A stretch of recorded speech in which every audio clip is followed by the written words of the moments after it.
Hey everyone, I'm back.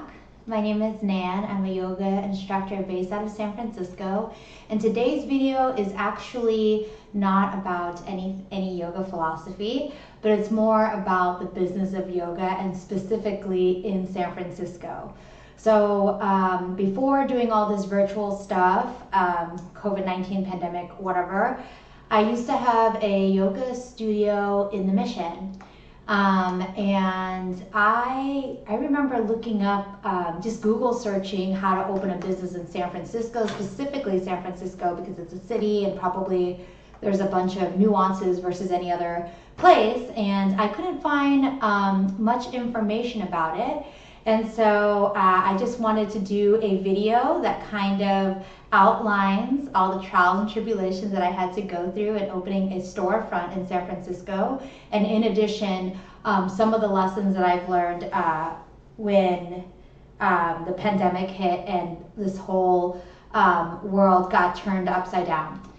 So first off, I will say when I opened the yoga studio, it was in the year of 2018/19. So the economy was great. There was tons of people in the city, and the commercial real estate market was popping. Okay, so in order to get an appointment with a broker or an agent or just to see the place was difficult. But now, it being January 2022, the city is dead. So you may not have that problem if your dream is to open a storefront in the current times. Well, in January 2022. It may change later when things start to open back up. But so first, I applied for a loan, small business loan. I got the small business loan, and then after, I started looking for a commercial real estate place. I actually had a hard time contacting the agent and then getting the appointment to actually look at it. I don't know what it was. I'm not sure if it was because of, I don't know, basically, if they would ask you, they would screen you and say, how many successful businesses have you ran? What is your history? And me starting my first business and a storefront, it was basically zero. So it was just hard to get the appointment. And on top of that, you have to plan for going to place, and that takes a lot of energy and time. So be aware of that. And then the second thing, this is the secret, okay? So there's a commercial real estate broker that's on the side of the owner, the guy or girl who owns the building that would lease it to you. And then there's you. So there's a broker for them, and then ideally, or not ideally, but there is a broker for you. So I've never bought a house before, but I'm sure it's similar to buying a house. But the actuality of these brokers is that they try to pump up the price, okay, the monthly or square footage rate, in addition to making the lease as long as possible. Okay, so just be aware of that. They both will. It seems like that one broker that you hired is working for you, but really he makes his commission on the entirety of the lease, right? So the higher the lease, the better commission he makes. So for my instance, I did it myself. I read a book, How to Do Commercial Real Estate for Dummies, and I read that entire book.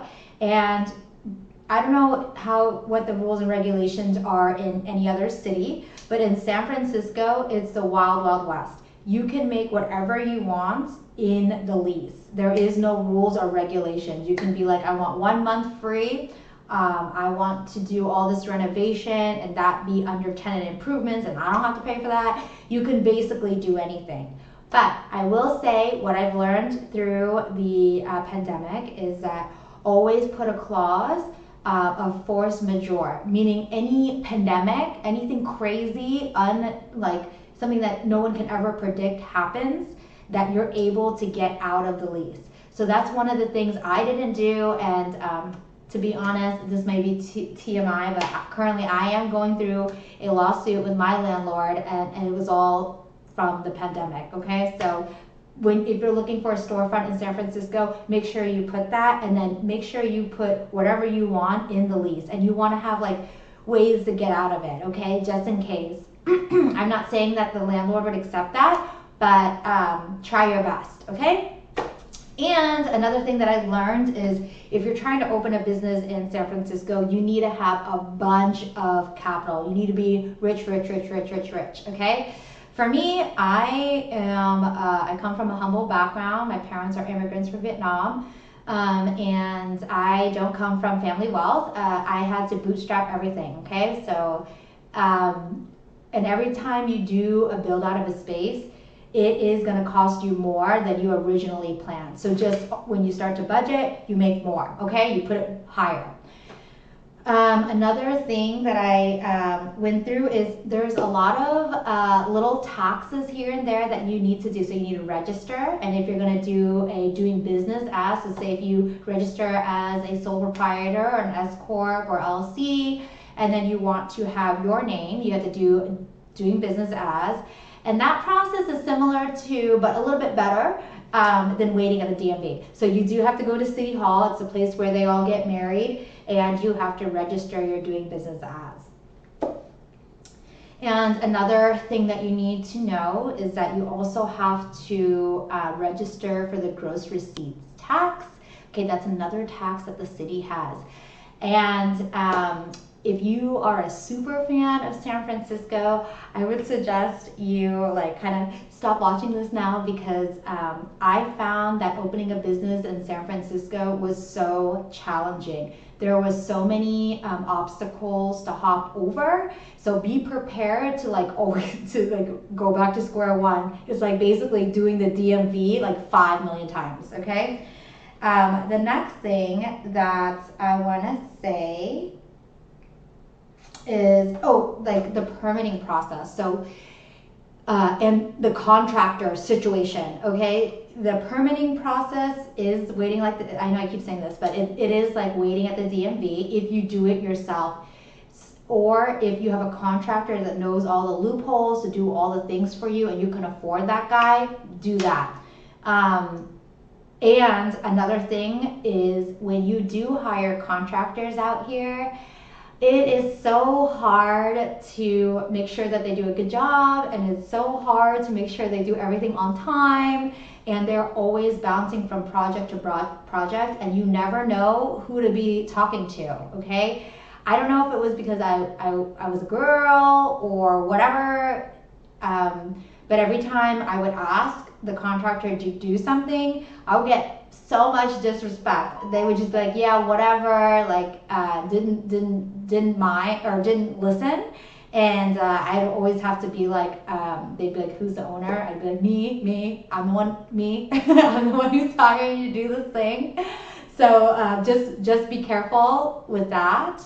And if you have like a friend referral or somebody who has been building out the space out here before, definitely ask to be connected. Okay, and the next thing is, okay, so if you're a San Francisco city lover, this is, you're probably not gonna want to hear this, but when you open a store in San Francisco, storefront, you basically have no support from the city, okay?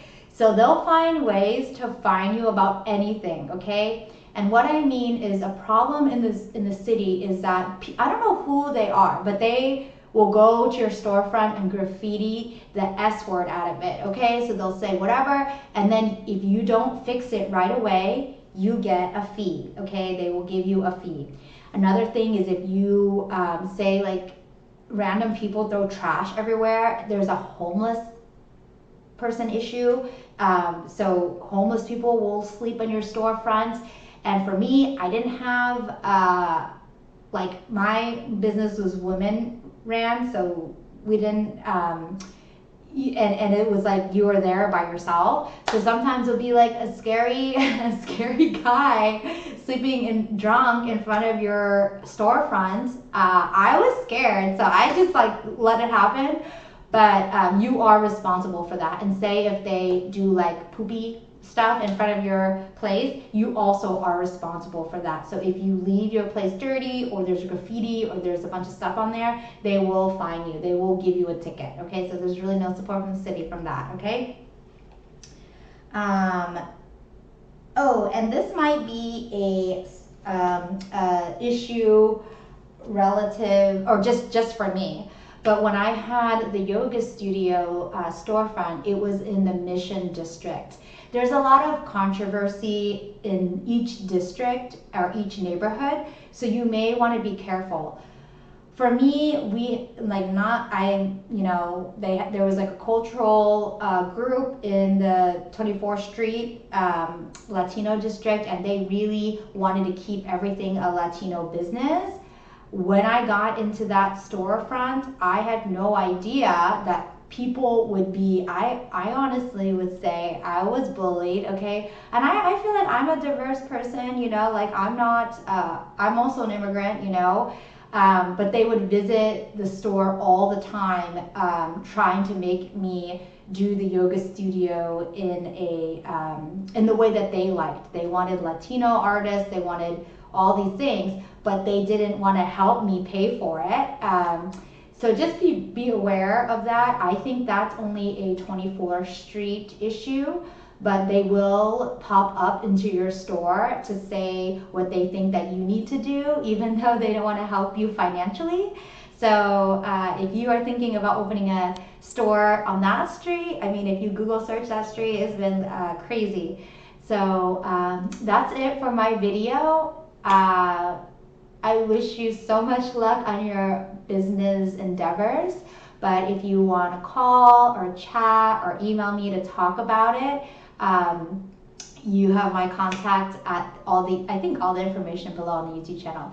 But anyways, okay, Happy New Year, and I'll make another video soon, I hope. And if you found this information helpful, please like and subscribe to my video.